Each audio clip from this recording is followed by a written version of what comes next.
You're watching the award-winning GHS-TV, a nationally recognized student television station.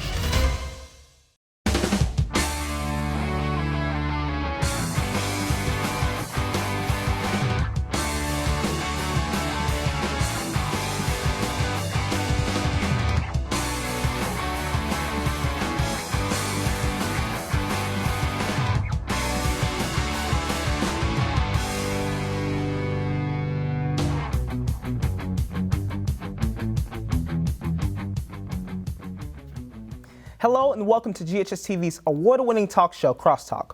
I'm your host, Brandon Sewell. Each week, we discuss topics important to our diverse community. A melting pot of creativity, and thanks to encourage it, Memphis never fails to house programs that cultivate creatives. Whether it's through movement, media, or through collaborations, we are never short of resources for Memphians interested in the fine arts. Memphis's inner city arts is one of the main things that makes Memphis, Memphis. Today, I've got the opportunity to speak with and highlight two wonderful programs. One of the most influential and timeless artistic mediums is dance. Eager to join that movement, founders Thomas and Marcellus Harper pushed to bring diversity to the forefront by founding Collage Dance Collective in New York all the way back in 2006. After moving to Memphis in 2009, Collage has grown exponentially and has continued to empower Memphis through dance. Joining me today to talk more about Collage and who they are is Karen Nicely. Well, thank you so much for joining me, Ms. Nicely.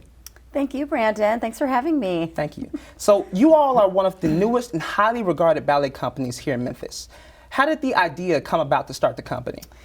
Well, in around 2004 really is when Kevin Thomas, who was a principal with Dance Theater of Harlem, and Marcellus Harper, they met in New York City.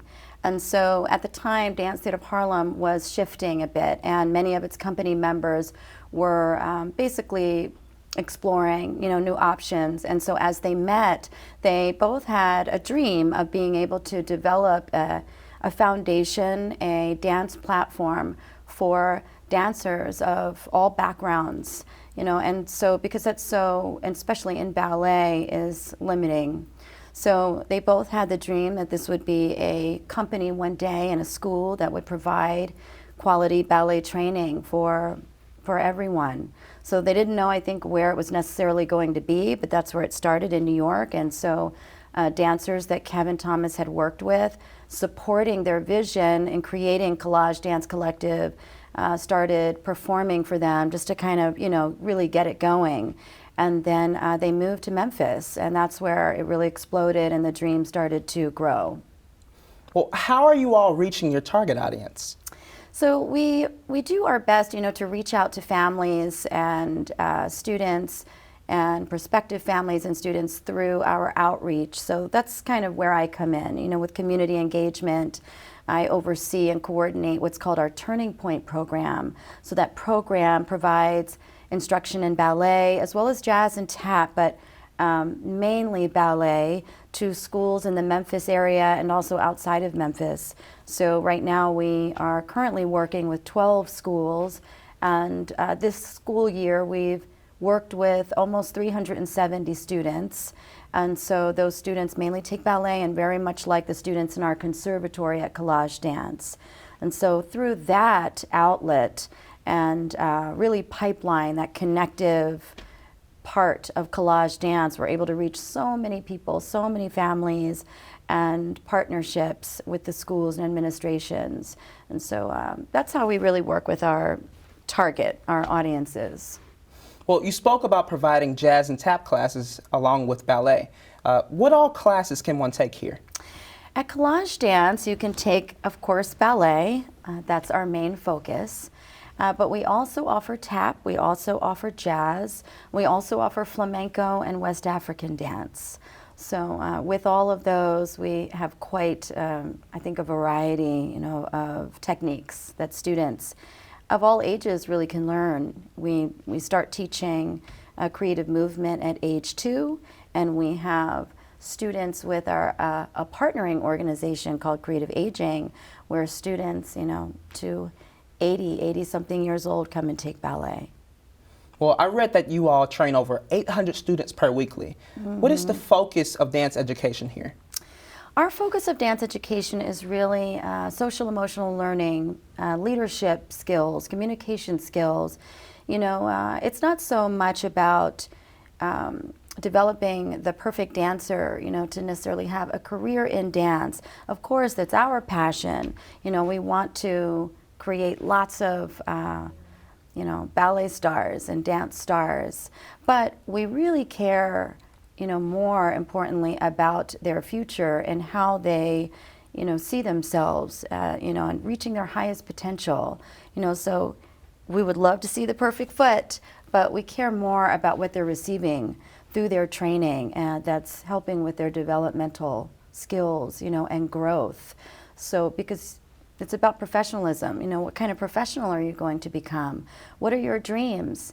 You know, if your dreams are to become a doctor, well, through your ballet training here and the way we foster our youth at Collage Dance Collective and really care and nurture for their futures, that we, you know, are providing all the necessary skills and support, you know, for their development so that they can become whatever they want to become, but that ballet, that style of ballet training is helping to push them there. Well, Ms. Nicely, what is the vision for 2023? Our vision for 2023 is we are leveling up. So everything that we do, you know, we want to grow, we want to get better, we want to learn more. So our staff and faculty and student body and families and community, we all are united in that vision, that we're one. So that's really our theme, you know, all the time is that we're one, and in our mission, you know, we're one in our minds, but we're many in body, we're many in personality, you know, and how we move and communicate together. But we understand what we're trying to achieve, and that is to go for the highest you can, your highest potential. You do great, do even better, you know, and enjoy that process, supporting each other through that process. You know, so we all are growing, and that's what this year is really about. How can we expand together? How can we support the families and what they need, and also what their students are really, really needing, and how can we provide more for them? Well, what I found interesting is that students from Collage Dance Collective have performed at the Kennedy Center not too long ago. Can you tell me more about this event? Yeah, that was Reframing the Narrative.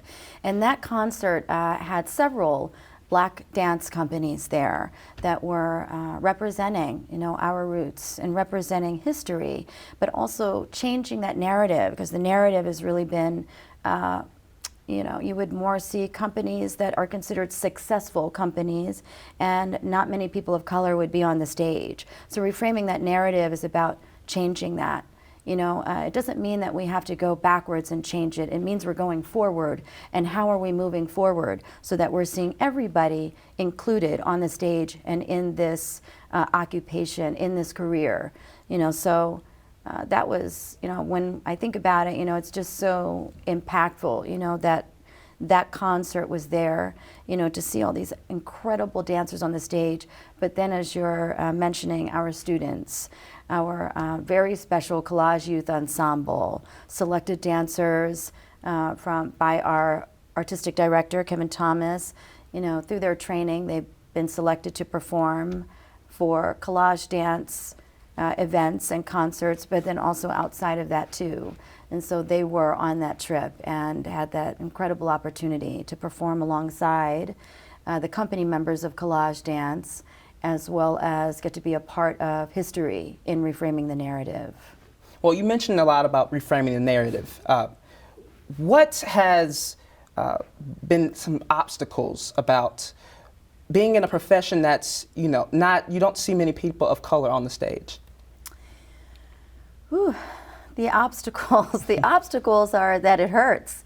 The obstacle is that, you know, through the years, as I was, you know, I trained in dance, and at the age of 5 in ballet, and even then as a really, you know, young dancer, you know, I would say probably around 8 or 9 years old is when you really start to realize that you are not of the popular, you know, group. You're not of the majority.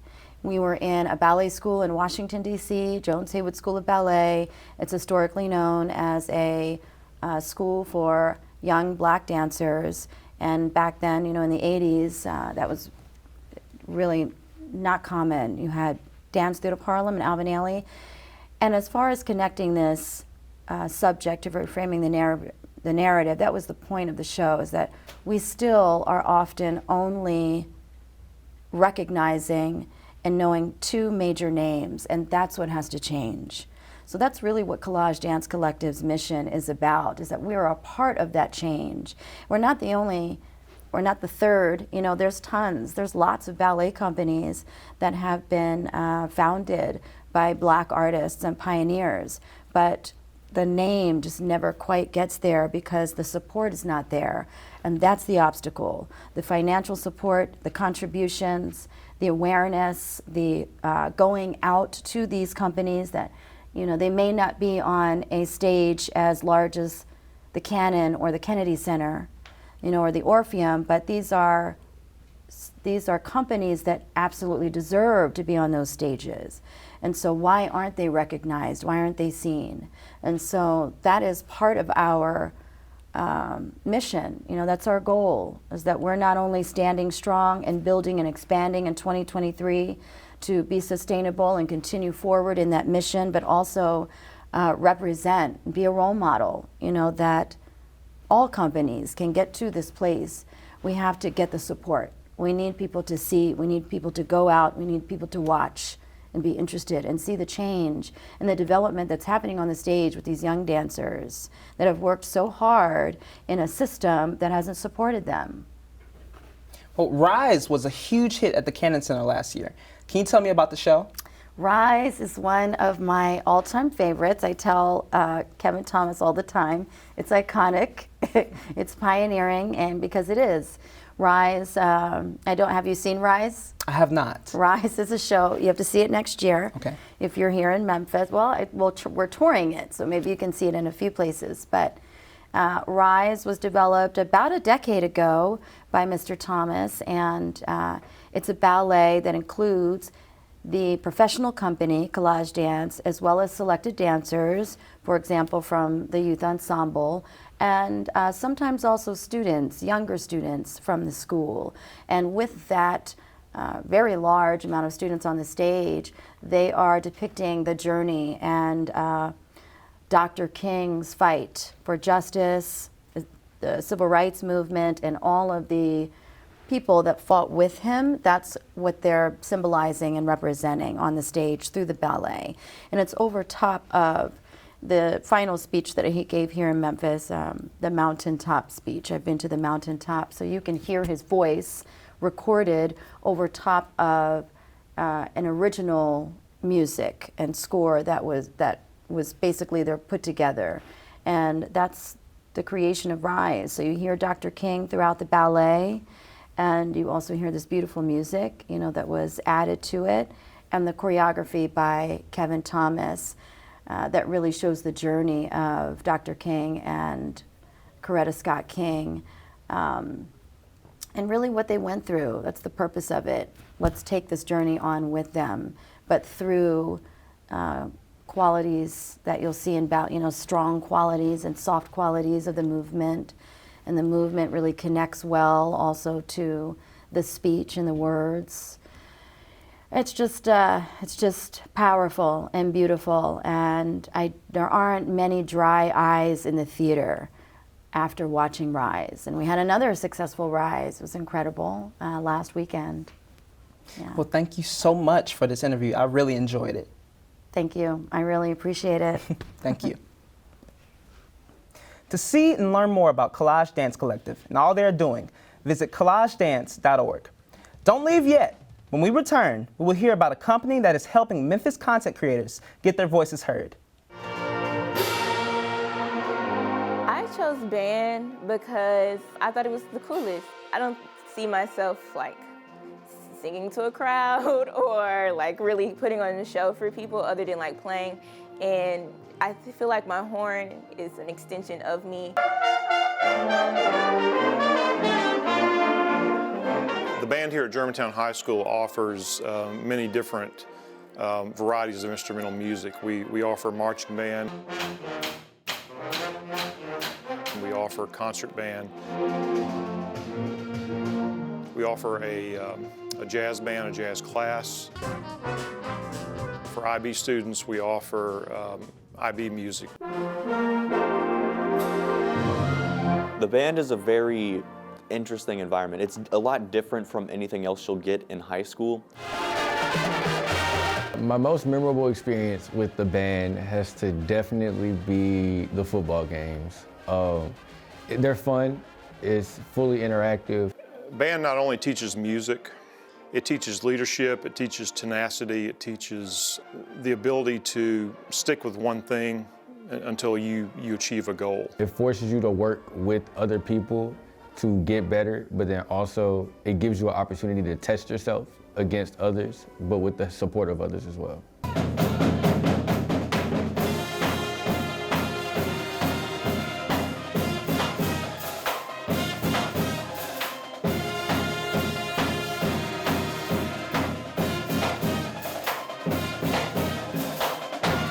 For more information about the Kappa program, visit ghskappa.com or call 755-7775.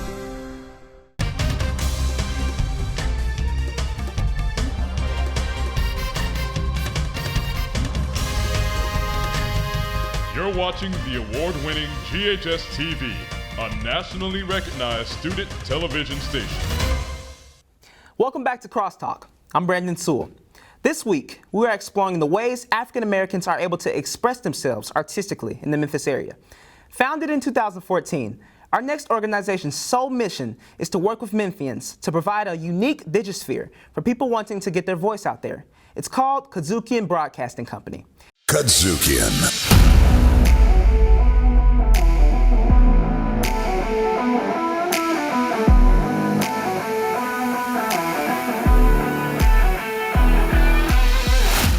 Here to speak more about these services is Joy Das, VP of Marketing and Communications. Well, thank you for joining me, Ms. Joy. Thank you, Brandon. So, Kudzukian is one of, if not the only, Black-owned podcast network in Memphis. How did the company develop? So it was a vision of Larry Robinson, who is our CEO.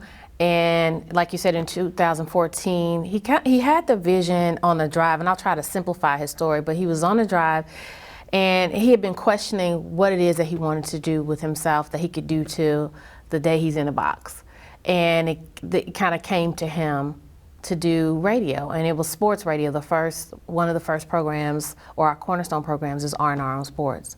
So the vision just kept coming. He partnered with Howard Robinson, who is his co-host on R&R, and it started from there, and it just sort of built gradually over time. Success in life is not a straight line. There are twists and turns in everyone's life, and the more you know about their story, the more you'll understand the process. So the name Kudzukian. Yes. What is the meaning of the network's name? So the root of Kudzukian is kudzu, the kudzu plant. So the kudzu plant was brought to the U.S., I can't remember the year, but it is a Japanese plant, but the way it spread, so part of that drive was when Larry was driving to Atlanta, and he saw all this kudzu, and he noticed the way it spread, and it covered things, and it just kind of dominated other plants in a sense, and that's where the root of the name came from. He wanted to have a Kudzukian-like effect on the culture. Well, what does the network focus on more specifically? Well, our primary focus is we have branded content, but we also work with municipalities. So we have a contract with the city of Memphis, the city council, and we're working on other municipalities as well, nonprofits and small businesses. We just launched our nonprofit arm, Kudzukian Media Group, or KMG. So we'll be, as I think you alluded to earlier before when we were talking, we'll be shifting focus a little bit to work on our nonprofit side as well. So what is the target audience for Kudzukian and your purpose for serving this audience? So we went through an exercise recently with a business coach, and you can catch it on Business Ride Along, shameless plug, which is on YouTube. But we pulled out of those sessions our core audience in terms of clients is people who are busy, who need us to take things off their plate, particularly when it comes to messaging and digital content. So that is our core client. The people they just need help. A lot of times, and particularly nonprofits, they are wearing a lot of hats, and in the city, they're wearing a lot of hats, and we take some of the weight off of them. What are some shows that you guys produce, and how can we hear or see them?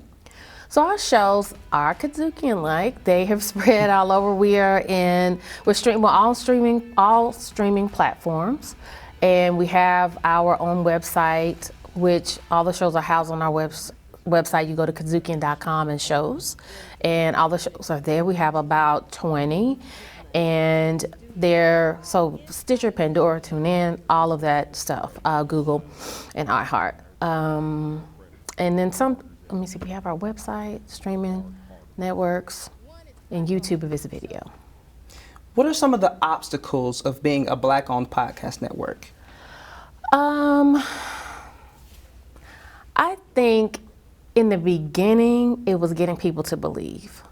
Now, I don't think we're as challenged as in the beginning. Again, I think that maybe that's with any business, getting people to believe and to buy in. I don't think that's as much of a challenge now, but it's just with any business is, making sure that your people are covered, making sure that you're continually generating new business. As we grow, our business grows, so making sure that we're always stable. So let's say I come to you with an idea for a podcast. Mm-hmm. How can I see my vision through?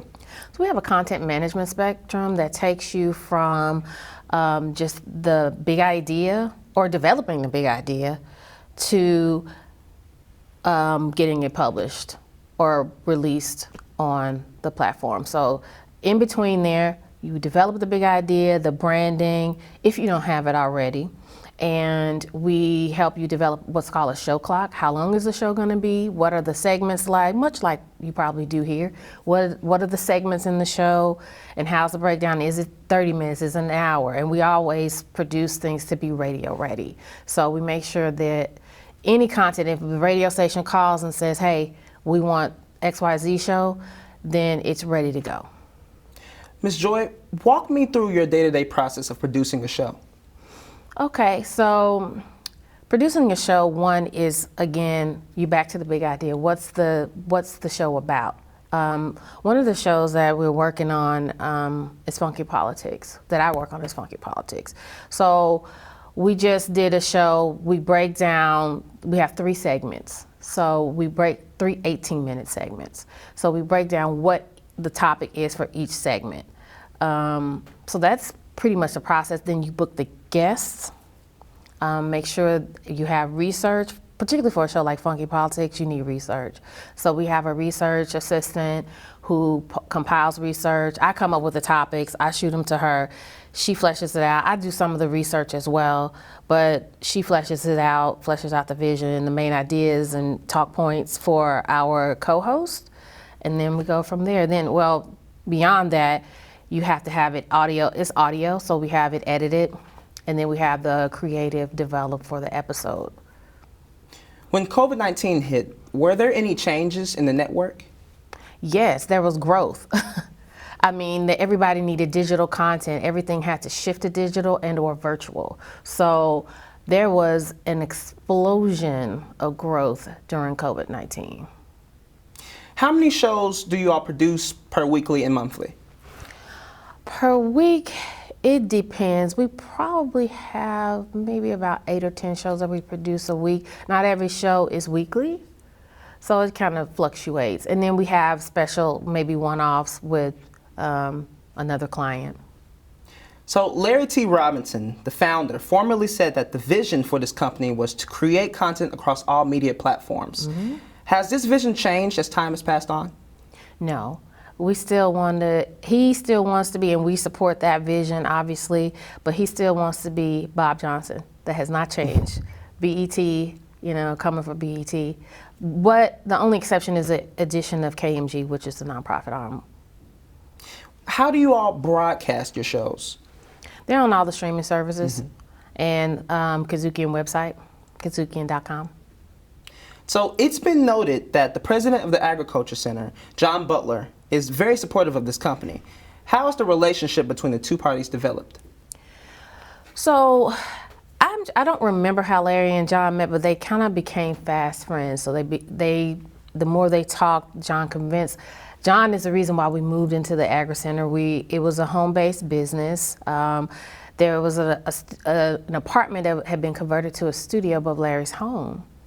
And we needed more space because we were growing, especially during COVID. So almost, I think, 2 years now, we moved into the Agri Center, but that relationship has progressed to Kudzukian being not the agency of record, but the company of record, the preferred vendor for any AV needs of the Agri Center. So that relationship just continues to grow and get deeper. Well, are there any plans on expansion of the network, possibly? Well, there's KMG, so we are looking for a building to house KMG, so that'll provide some extra studio space. The studio space but that one will be focused on, again, municipalities and nonprofits, but that is part of the expansion plan, yes. Well, how can viewers support the company? Well, you can support one KMG because it's a nonprofit. That's probably the most direct line, but you can support it by listening and downloading the shows. You have a lot to choose from. We have Riffing on Jazz, and I think you asked me that earlier and I didn't answer. So I'll try to encapsulate it really quickly. Riffing on Jazz, Blues in the Basement, Funky Politics, Memphis, which is our hyper-local show, R&R and Sports. Goodness gracious, Humans Being with Kirk Whalum, which I produced that one too. I love Kirk. And there's several other shows. That's just a short story, but you can download and listen to the shows. As you all know, the more listens, the more views we get, the better it is, and the better our chances for, getting a little coin to back those shows up. So that's how you can support. And for KMG, you can support. We have our primary show on KMG is The Journey, which is in partnership with the Boulay, but it targets young black men specifically and boys.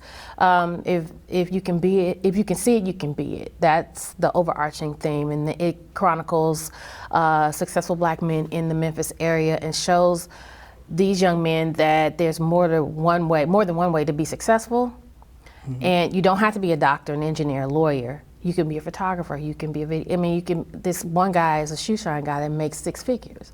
So there's a lot of ways to be successful, and it's not microwave success, it's a straight line, so you can support that as well.